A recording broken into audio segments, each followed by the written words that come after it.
仍然邀约我们来到面前，让我们有机会跟教会的弟兄姊妹一起来经历团契的恩典跟福分。我们相信你是一个一直跟我们同在、都没有离开的神。主，谢谢你，我们相信我们是你所爱的、你所喜悦的，所以今天早上的敬拜跟祷告，必当得到你的悦纳。你正享受我们在面前摆上的敬拜跟祷告。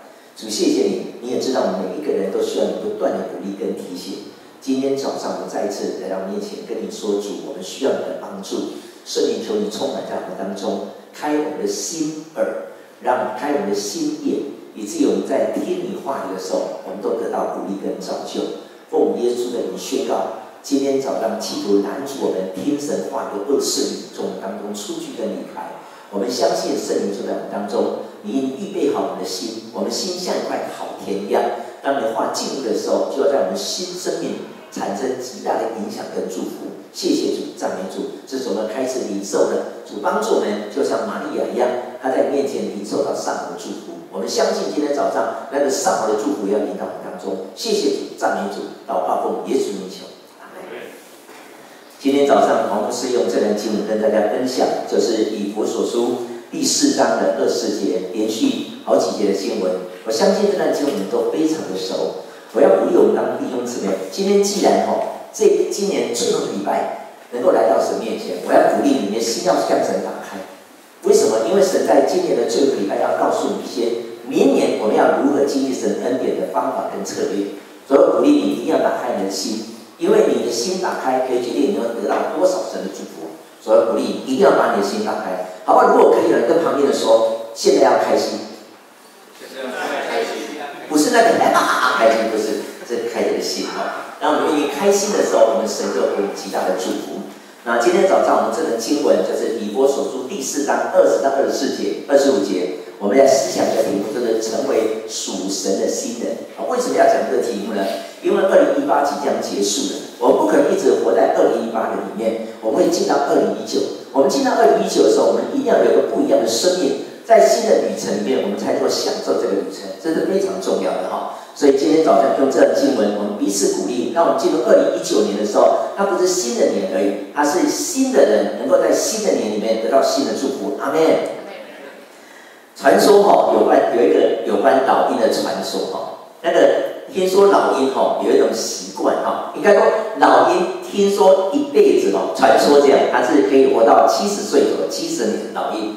传说可以活到70年，可是活到70年的老鹰他在到大概40年的时候，还要先做一件事情，还要使尽全力的飞到很高的一个悬崖峭壁。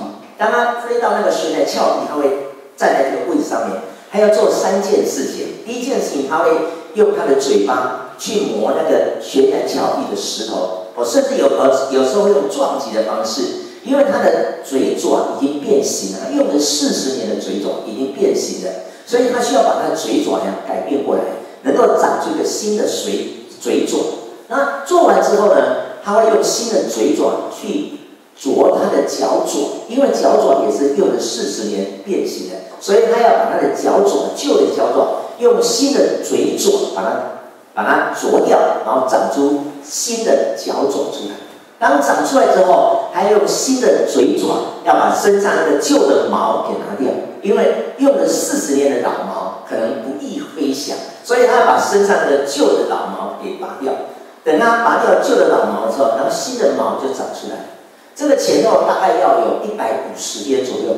这只老鹰需要在那个悬崖峭壁的石头上面待了150天。经过这150天的折磨调整之后，这老鹰就开始重新飞翔。能够翱翔在空中，能够继续的叼食吃东西，继续活下去。这是一个传说，你知道吗？这个故事在告诉你一件事情：一个生命如果需要继续不断的保持最佳状态，能够向前的话，都需要有一些调整跟改变。如果一个生命如果没有调整改变，这个生命就会渐渐的凋零，真的是这样。让我想到以前我看过一出电影，叫做《灵魂的冲浪者》，有没有看过这个电影？没有吗？我觉得我们基督徒读圣经要读，但是偶尔看一下电影是不错的。那个《灵魂的冲浪手》是一个教会的电影它叙述一个12、13岁的小女生，她是一个非常喜欢冲浪的人。有一次，她准备要参加夏威夷一个青少年组的那个冲浪比赛的时候，他就去练习，但是很不凑巧，那个练习他遇见了鲨鱼，鲨鱼就不管你是几岁的，鲨鱼就看到人就咬。这个年轻的小女生12、13岁，被这老鹰一咬就把左手给咬掉。原来是很能够冲浪的，但是因为左手被咬掉的时候，整个平衡出问题。不要说平衡，连穿衣服都没法穿。为什么？因为他没有左手。以前有左手都穿衣服很方便，现在左手没有了。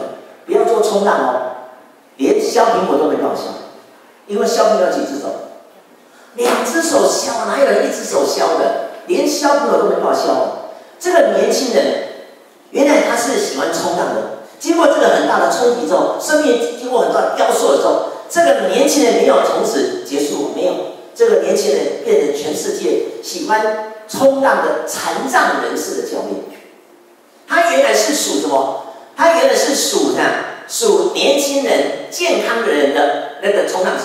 但是当他通过这个魔术之后，他成为全世界喜欢冲浪的残障人士的新人。他帮助很多残障人士能够自由的在海边冲浪。弟兄姊妹，我们要成为新的人，要成为什么新的人？是我自己的新人吗？是人的新人吗？是世界的新人吗？一个基督徒要成为基督的新人非常重要。当神呼召我们来到教会的时候，我们不单隶属一个教会，我们会隶属我们的神。所以，一个基督徒要成为新人，不是成为世界标准的新人，而是要成为神的新人。神真的经文告诉我们说，保罗借着圣灵帮助提醒以弗所的教会，告诉他们说：弟兄姊妹啊，我们要成为新人非常重要。以弗所不是一个很烂的教会，以弗所不是一个很差的教会，以弗所这个教会是一个合一的教会。什么这个合一？就是很棒的教会叫合一。这么棒的教会，但是保罗告诉他们说，我们要成为新人非常重要，因为一个很棒的教会又带来生命很大的突破的话，这个教会不得了。我们教会是一个很棒的教会，我们教会更需要经历到一个魔术，因为有生命的如果没有魔术，那个生命就没办法继续的开花结果，是开花结果，继续的飞翔。我们看在天空上的老鹰，传说中每一只老鹰都经过魔术，没有例外的。弟兄姊妹，我们生命也是一样，我们生命要越来越好，越来越棒，我们要接受各种挑战，成为一个新的人。不是属于我们自己的新人，而是属于神的新人。保罗告诉以弗所的教会，我们成为新人，成为属灵的人非常重要。但是保罗不是讲一下话，说成为属灵新人很重要。他告诉我们，成为属神的新人要注意3件事情。一说我们要成为属神的新人，不是只有来到以弗所这个教会，不是来到建门这个教会，而是我在这个教会里面，我要学习3件事情。所以保罗告诉以弗所的弟兄姊妹，我们不能以我们来到教会，我们就能够成为属神的新人，而在这个教会里面，我们要学习3件事情。保罗在以弗所书第4章20节到25节，告诉以弗所的弟兄姊妹，同时也告诉我们，要成为属神的新人是我们需要做的，要怎么做才能够成为属神的新人？我们一起来看以弗所书第4章，从20节开始。他说：“你们学了基督。”却不是这样。一说一个基督徒如果成为基督徒，他就一定要更新。这个地方不是告诉没有信主的，他不是说，你们这些外邦人啊，不是。他说你们学了基督。一说当一个人接受耶稣成为他主的时候，这个人就要开始更新。比较不是接受就结束的，接受是一个开始。好，这个地方告诉我们说，成为属神的新人有3件事情要做。第一件事情就是成为属神的新人，第一个要脱去旧的行为。我们来看这个第几节？第22节，就说就要脱去你们从前行为上的旧人。这个地方告诉我们，这个旧人的意思，其实人是同一个。那个行为上的旧人是什么意思？就是我们成为属神的新人，我们的行为要跟以前不太一样。以前的行为跟现在的行为要不一样。当我们不一样的时候，我们才能够成为属神的新人。我们不能一路走来始终如一，一路走来始终如一的话，那个不是属神的新人。我们需要改变，改变什么呢？第一个要改变我们的行为。以前我们的行为可能是以自己为中心，以前的行为是我自己为第一为前，我的利益为前途。以前的行为是以我的面子为主，我才不会觉得丢脸，我不要吃亏。很多时候我们的行为是以自己为中心的。圣经告诉我们说，成为属神的新人，第一个就要把以前比较自私、比较自大、比较自傲、比较自卑、比较那些的行为要放在一起。前的行为一直套在身上，过今天基督的生活。圣经告诉我们说，成为新人，第一个就是要脱去旧的。你看这个旧的脱去，原来它的意思不是只有这里到这里，不是。那个脱去原来有一个叫销毁的意思，销毁就是我要销毁掉以前的行为，让以前的行为变成无形的、不见的。我要把以前的行为，以前讲话的方式是这样很冲，以前讲话是得理不饶人，以前是讲话是很不客气。我要把那个行为怎样，把它放掉，把它销毁掉。我不要再用以前的行为当做现在我的行为方式。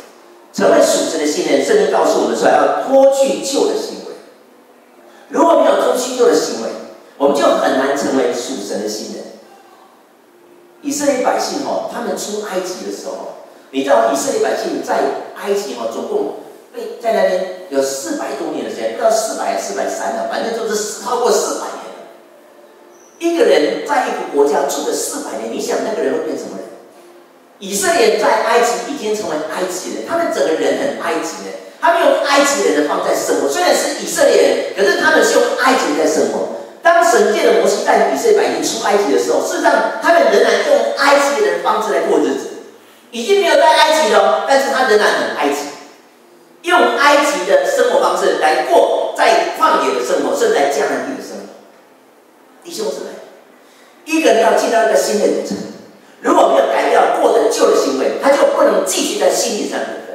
所以这些出埃及的以色列人听说是这样过20岁以上的男人，除了谁除了约书亚跟迦勒以外，没有一个男人能够进到迦南地。为什么呢？难道神是要把他们带到旷野把他杀掉吗？不是，神要带领他们进到迦南地。但是非常多的男人，因为他们没有放弃以前的行为，所以已经离开那个窟窿了，离开那个埃及了，但仍然用埃及的方式来生活，行为跟以前一样。结果呢，他们不能进入迦南地。弟兄姊妹，要成为属神的新人，第一个就要脱去旧的行为，把旧的脱掉。脱掉不是放旁边，然后明天再来穿的，不是，把它消掉，把它毁掉。我看过一出电视叫 TLC， 有没有听过 TLC？ 你们都没有在看电视吗？怎么这样呢？好，很棒你要看电视，多读圣经也不错。可是有些电视是可以看的。TLC 里面有个片子是在帮助一个人学习怎么穿衣服。那个真正厉害的那个帮助他怎么打扮自己那个人来的时候，他会先把他的衣物全部销毁掉。他怎么销毁？就把他所有的衣物从柜子拿出来，放在一个里面，然后用那个碎石机，碎什么机了？有碎纸机，也有碎布机，碎布机。把他所有的衣物从那柜子里拿出来，然后就放在桶这里。一过去每一个衣服都变成碎布。弟兄姊妹，脱去是什么意思？就是要把我以前的行为把它销毁掉。当我把它销毁掉的时候，我就不会去用以前没有的、看不见的。成为属神的新人，保罗告诉我们说怎样？要改变，不是改变是不是放下来而是把它销毁掉，不再用。我认识一个年轻人，应该说一个年轻的爸爸，他是做贸易的，他信主大概7年，到现在7年。以前是荣兴教会，后来离开荣兴了。这个年轻的爸爸，他在7年前还没信主之前，他是非常的很典型的生意人，因为他是做贸易的，他做那个笔的贸易。他为了跟客户有很棒的关系，他抽烟，他喝酒，玩乐，每天过这种生活，一天要抽2包烟，一天抽2包烟。他的讲话都是那很世界的话，很俗的话，很俗的话，很世界的话。当他信了耶稣之后，完全改变，他不再抽烟，不再喝酒，不再讲俗的话，开口就是敬拜赞美神，感谢荣耀神，就这样，完全不太一样的。什么是新人？新人就是我现在跟以前不一样看不出来生活，这样才新人。圣经告诉我们说，我们要成为属神的新人，首先要先脱掉，就是把那个会影响我生命受到亏损的行为脱掉。我讲话讲谎话会影响别人，我讲很臭话伤害别人，我要把这讲话的方式给删掉，意思是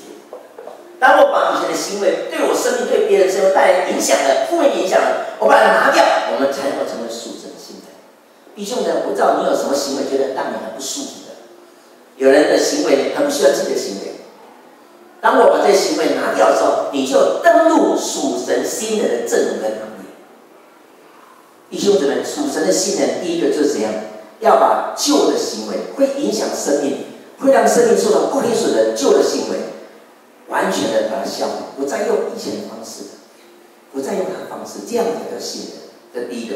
第二个呢，属神的新人要会改变，改变什么东西？不是改变传统，要改变心智。在这个经文里面的第23节这样说，又要将你们的心智改换一些。一说一个属神的新人，他需要先把里面改换。这个心智改换一心，心在哪里？不是看得见的地方，里面要改变。改变什么东西？改变我们的观念，改变我们的价值观，或者改变我们的思想，要把这个东西完全改变过来。你知道，因为我们里面很多思想都很传统，我们的思想很传统。因为我们是台湾人，台湾人注重情感的民族，所以很多的想法是很传统的想法。我们的想法，很多想法是很传统。我们要成为一个属神的信念，我们要把传统的那个想法把它改变过来。不知道你们听过一句话：没有心条那种嘴，有没有听过这个话？没有那个心条那种嘴。好，我们年轻人跟长辈在一起的时候，你心里不喜欢他，那你嘴巴说我爱死你。没有那个心有那个嘴，这是我们传统文化的思考模式。一说你跟人在一起，你不喜欢他，但是呢，你要在嘴巴里面表现出你很喜欢他。这是我们的传统。弟兄们，什么叫属神的信念？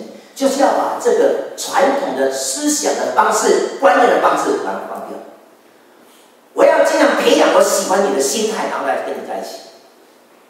这样叫做属神的信念。属神的信念就是我要学习这样把里面的把它改，不是外面的。一个只是外面改变，里面改变的话，我们就很难成为真正持久的新人。为什么？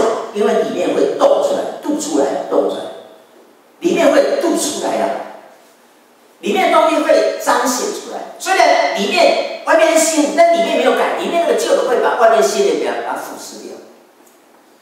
我们要如何成为新人？圣经告诉我们说，里面要改变。所以在以西结书36章26节这样说：神要赐给我们新的心，新的脸。就说每一个要属神的新人，还要学习把里面改变过来。当里面改变过来的时候，我们不用很刻意的，我们就能够成为新人。为什么？因为里面一直会往外渗透我们生活，会让我们成为保持在新人的阵容跟行列当中。为什么？因为里面更新。当里面更新的时候，外面就不再一样。除非里面改变。一对夫妻，当还没有成为夫妻的时候，他们可能是以自己为中心。可是他们成为夫妻的时候，要让夫妻的生活能够彼此得到满足。那个做丈夫的要里面不能用自己的想法当想法，要学习用对方的想法当想法。做太太要学习用丈夫的想法来看彼此的关系，这样关系才会持久而且密心，不是这样吗？我们要跟一个好朋友很好的关系，我们不能一直用自己的想法，我们有时候需要用对方的想法，不是这样吗？除了里面有他，或者我们就很难跟他有好的关系。除了里面有神，我们就很难跟属神的人能够享受跟神的互动，跟他使用。那个里面改变什么意思？就是我里面要神在我当中。很多时候，我们人的心理的宝座谁在做？当我在做。我决定完成了。属神的信念就是把宝座位置让给神做。我们里面有个神，除了里面改变，否则外面怎么装，持久都会原形毕露。以前看过一部电影叫做《变脸》，有没有看过《变脸》？有。你知道我刚刚在谈比赛的时候，他们都没看过的。变脸是两个男主角，一个约翰屈德，一个叫尼古拉凯奇，是不是？是。这个两个巨星他们演这个片子，我觉得很大的醒思呢。那个坏人，他演坏人的约翰屈德不是尼古拉凯奇他是坏人。那个演约翰屈德的好的警察。那个警政单位为了找出那个坏人，他的整盘的事情，他就要那个警察把他脸变成坏人脸，警察的脸变成坏人脸。然后呢，后来演到一段说，那个坏人也很厉害，坏人就把他的脸变成警察的脸。你知道那个坏人变成警察的时候，他就进到警察局里面，他不是做警察的事情，为什么？因为里面是强盗，里面是坏人，里面是黑道分子。虽然外面已经很警察了，但里面是很黑道。所以他在警察局的时候，根本没有做警察局的事情，没有做警察的事情，都在里面破坏，然后呢杀里面的同事，就这样。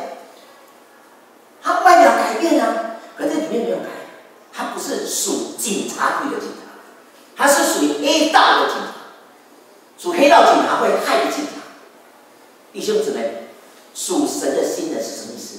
不是只有外面说，我已经来到以弗所了，以弗所，我来到以弗所教会，我来到建成教会了，我是新人，不是这样。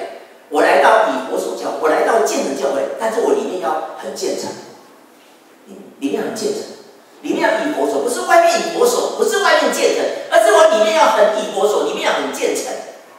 我们这样才能够成为属神的新人。一种里面如果没有改变，我们就很难这样，很难能够活在一个更新的旅程里面。我们生命没有经过这样改变，我们很难成为属神的新人。弟兄姊妹，圣经告诉我们说，成为属神的新人要怎样？要先改变里面，不是外面的，而是要改变里面。我的里面呢，非常的有神的同在。你知道吗？要不会让我们里面神在里面来，一直在我们里面做主人，不是靠了自己的，真的，我们需要神的灵帮助我们。当神的灵帮助我们的时候，我们就会谦卑下来，然后让神在我们生命做主。我相信对夫妻要成为很棒的夫妻，这个做丈夫跟做太太都要做一件事，求圣灵帮助我们把生命的宝座让给对方做。当我做丈夫的里面是有太太，我做太太里面有丈夫的时候，我的太太、我的丈夫在我们互动当中得到满足，我们就能够真的享受新的甜蜜生活。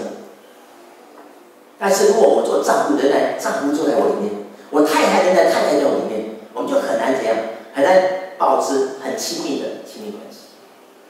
我们要如果成为属神的新人，圣经告诉我们说，你们要改变。所以罗马书12章这样告诉我们说，要心意更新的变化。罗马书要我们心意更新的变化，那个对象不是一般没有信主的人的。保罗写罗马书的是告诉罗马弟兄姊妹说，各位弟兄姊妹，我们要心意更新的变化，我们要成为里面改变，我们才能够被神使用的人。我相信神在提醒我们基督徒，我们要成为属神的新人，我们里面要先改变。当然，我要脱掉，然后里面改变。当里面改变的时候，我们就能够怎样成为属神的新人？这是第二个。第三，圣经告诉我们说，成为属神的新人要有神的样子。当里面改变的时候，然后外面要有那个样子，什么样子？让别人看出来说你是属神的。圣经这样提醒说，并且穿上新人，这新人是照着神的形象，照着有仁义、有真理的仁义和圣洁。什么意思？就是一个属神的新人，还有神的样子。什么样子？就是仁义跟圣洁的样子。要有仁义跟圣洁，仁义跟圣洁是谁的？是属神的。一个属神的人要有属神的样子，这样才能够成为属神的人。一说我要有我太太的丈夫的样子，人家才知道我是他太太的丈夫，是不是？我要那个样子要有。当你没有那个样子，别人就不知道你是谁。圣经告诉我们说的呀，我们要有神的样子，才能够成为属神的新人。要有神的样子，样子从哪里来？样子从学习来，从模仿来。我们知道这个时代是一个模仿的时代，所以我们台湾人很会模仿。我们模仿明星怎么穿着，我们模仿明星怎么打扮，我们模仿明星怎么 set 头发 ，set 是 SET set。听说最近在流行什么？我们这边都没有在流行。听说现在流行这样，就是这有一根发夹，就有一根发夹，女生。然后把它往后搬，拿发夹这样穿下去。你们没有跟上时代。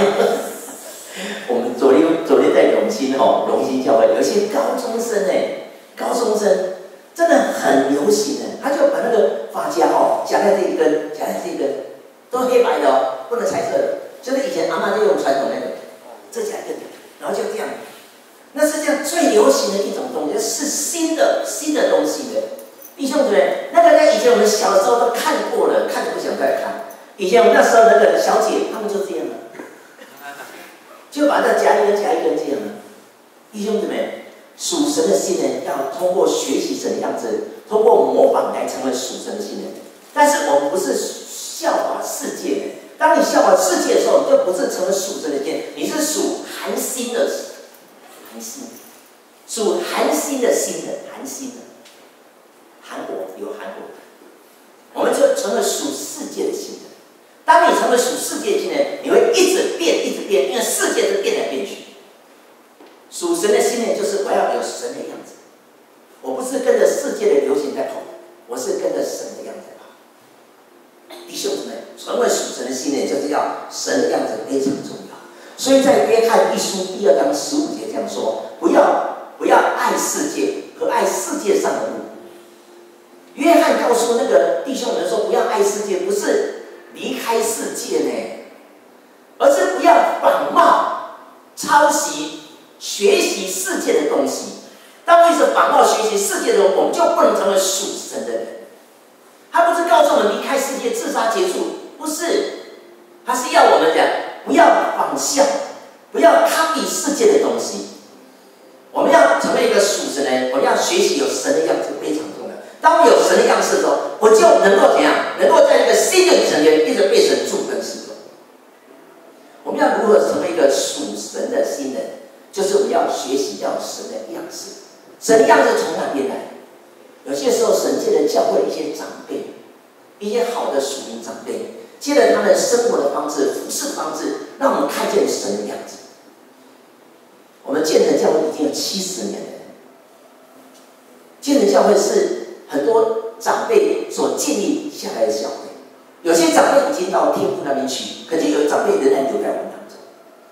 为什么把长辈留在我们当中？因为神要我们这一代人来学习他们拥有神的样子的时间。因为神知道，借着他们，让我们这些年轻人能够恢复有神的样子，以至于能够成为属神的人。我们教会不是很多老人家吗？老人家叫神由老人家留下做朋友，就是要我们借着这些老人家很棒的行为方式，让我们能够拥有神的样子。他们不是念唱的，他们是留下来让被我们效法，以及我们能够更多有神的样子。属神的样子是属神的性应该要有的。弟兄姊妹，保罗在这个地方告诉以弗所教会，应该说告诉我们我们要成为一个属神的新人是非常重要。弟兄姊妹，2018年快结束了，我们要进入2019年。2019是新的一年，可是在这新的一年当中，我们要享受新的恩典跟祝福。除了我这个人成为新人，否则我旧人穿上新衣服，那件衣服这样会被糟蹋掉。以前我们在小的时候，在小家过年，我们只有1年就穿一次新的衣服，就是新年年历，农历不是农历，是新年农历初一。我们1年只穿一次新衣服，不是只穿一次，只能穿新衣服，只能在农历你知道我在讲的年初一穿。真的，我们不是每年都可以随时买衣服，没有那种随时买衣服的。我们只买一次衣服，就是过年前买，然后新年这样衬托价值。为什么？因为新衣服穿在旧人身上。弟兄们，我们即将结束2018，要进到2019。如果我们这个生命没有更新，进入了2019新的一年，2019会被我们糟蹋。我们要如果在2019这个新的一年能够神采飞扬，自己的祝福、别人的祝福、教会的祝福、家里的祝福，我这个生命要被改变。求神帮助我们的教会，让我们的教会成为一个踏进2019年的时候，能够在2019年神采飞扬，而且能够被神使用，成为别人的祝福跟帮助。因为你用的新生命进到2019年，你在哪里就得到神的恩典，在家里得神的恩典，在教会得神的恩典。我要鼓励我们当中每一个人，神既然带我们进入2019新的一年，就要告诉你要改变，不能再用2018年方式过2019年的生活。愧对神给我们2019，不然早就把我们带回家了。就是要带领我们进入2019年，要你用新的生命迎接他，所以求神帮助我们教会，我们当中每个年轻人，让我们能够挥别2018这个旧的一年，进入到新的一年。主求你改变我们，让我们成为新的人，成为属神的新人，以及我在新的一年的时候，我要看见我一直被神使用，一直被神祝福，而且我接触什么就得到这个祝福。求神恩待我们年轻人，让我们当中每一个年轻人在新的一年能够这样被神使用，因为我愿意改变，以及我在新的一年，我要看见神使用我，带来其他更高的能力。我们写祷告。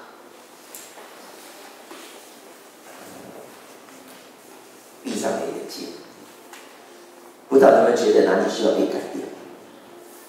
不知道你有没有觉得哪里需要被改变？除了我们改变，或者我们很难在新的旅程里面能够领受神的祝福跟使用。我要鼓励你，当你把眼睛闭上的时候，在神面前有个祷告，跟神说：“神，我在某一块需要给你改变。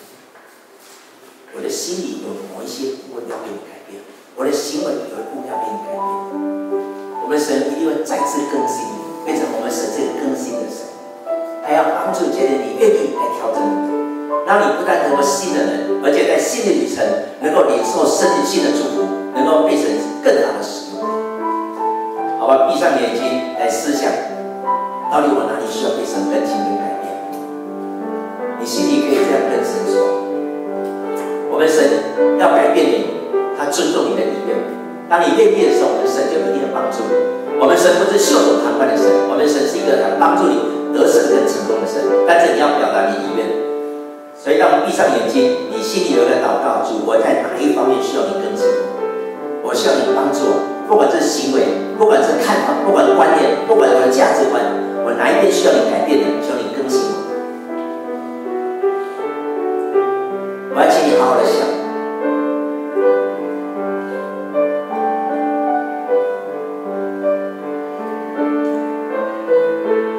我们在思想的时候，我们要请敬拜团用这首诗歌来帮助我们。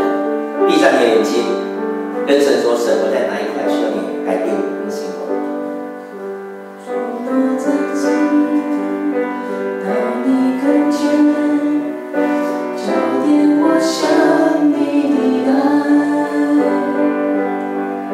世上一切都属虚幻，唯有你永远真实。破碎的梦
的敬拜你，主，我要敬拜，谢谢你，你是道路真理生命。每当我回转，归向你，你再次将我。好，闭上眼睛，我们来祷告。主，我求你在这帮助，愿意回转归向你，帮助愿意回想归向你，好不好？我们就祷告神主，在新的一年里面，我要好好回转归向你。主啊，你是我新的一年唯一的目标，我要单单的归向来到面前。好吧，弟兄姐妹，我们开口祷告，求神让我们在新的一年成为一个归向神的灵。我们一起来祷告，哈利路亚，主，我感谢赞美，哈利路亚，主，我感谢赞美，主，求你帮助你，对，主，帮助你不分要点，主，我们新的一年我们单单要归向你，单单要归向你，主，拿什么跟你的关系？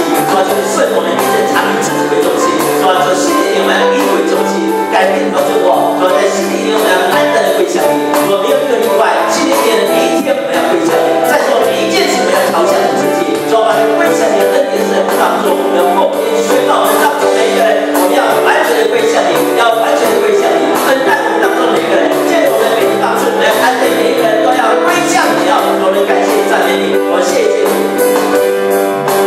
我要敬拜，我要敬拜，谢谢你，你是道路真理生，我要归向你，每当我回转，归向你，你再次让我们先承诺着，我要单单的敬拜你，主，我要敬拜，谢谢你，你是道路真理生命，主，我要归向你，每当我回转，归向你，你再次将我更新，每当我回归，每当我回转，归向你，是的，你再次将我更新。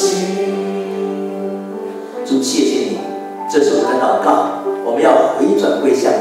主，借着回转归向你，主，让我们经历到被你更新的神迹跟祝福。奉耶稣宣告，每一个心意想归向你的人，都要得到更新的恩典跟神迹。祝福我们当中每一个年轻人，让我们借着愿意归向你，我们看见更新的生命就在我们当中发生。当我们进到新的一年的时候，我们看见我们在新的一年能够神采飞扬，能够得到这个祝福，被神使用，以及我们这个器皿能够发挥更大的影响力跟功效，不管在家里、在教会、在学校都能够被你这样使用。主，我们感谢赞美，把那个更新的恩典在我们当中，让每一个人不但能够进到新的一年，我们看见更新的生命要进到我们当中，得到神的祝福。主，我们谢谢你，为了岁头到年终，你不断的带领，我们感谢，我们相信在新的一年，你仍然不缺席要陪伴我们，让我们不但能够进到新的一年，也因着我们的更新，能够享受新的一年各样的恩典跟福分。也是我们感谢你，赞美你，谢谢主，愿充满救主恩典的耶稣基督，满有慈爱的上帝，随着与众人同行的圣灵，和各位弟兄姊妹同在，从现在直到永永远远。好不好？一起用掌声来谢谢神，好不好？到主旁边的时候，一起更新是我们彼此的责任，好不好？我们今天聚会到这边结束，请坐，神祝我们每一个。